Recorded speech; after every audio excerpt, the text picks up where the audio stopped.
So I want to introduce Brian Rasmussen, and he's going to get up and talk about Our Revolution for a little bit.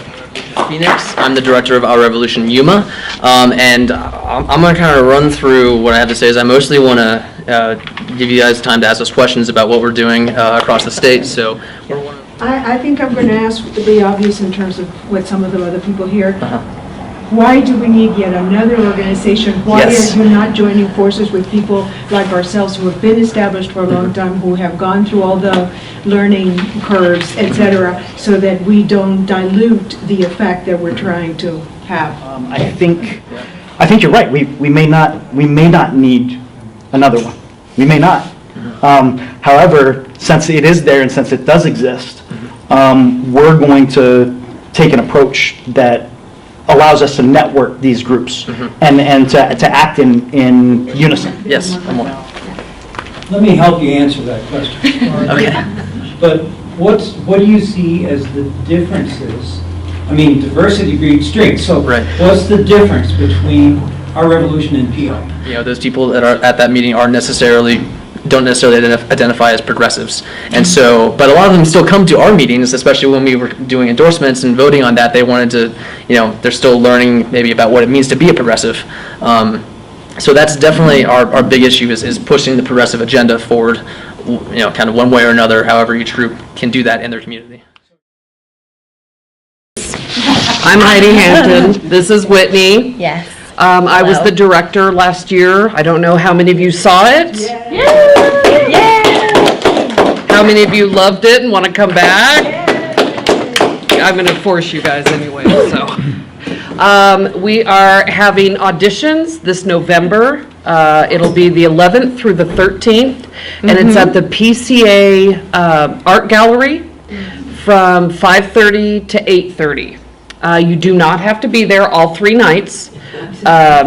If you can make it one night, that would be great. And if you want to bring an original piece to read and not just cold reads from the show, feel free. If you want to write something, I encourage people, please write your own monologue if you would like. Read it, and I mean, last year I think we put in 4. Really quick, the 13th, I've been working with Chris at the GYCC in coordination with them for National Coming Out Day, which is in October. We're going to do a demonstration on the 13th at 2 p.m. on the square, which is also another celebration, a positive reinforcement for the LGBTQ community, and that will be in the newsletter as well. So just spread the word and come out if you can. And that one we will not be silent. We will be heard here in Prescott. So that's all. But anyway, we are planning and get the vote out rally probably for the 15th of October in Prescott Valley. And that's just after the ballots have come out, and this was the immigrations team turn to get it done. So I'm going to look at the calendar and everything else to make sure that it's not, and it's the word will come out on that. As a state, Next Gen has now hit their 20,000 voter registration mark. Young people. It's a pretty big deal.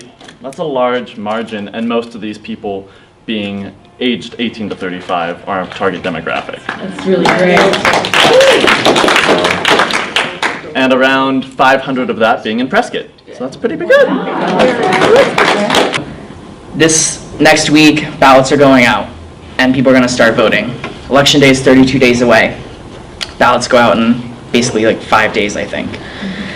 We've been working as the Arizona Democratic Party to sign up as many people for voting by mail on the permanent early voting list, because people who don't necessarily vote enough, when they get that ballot in the mail, they're more likely to vote. Of course, we still have to go push those people to vote.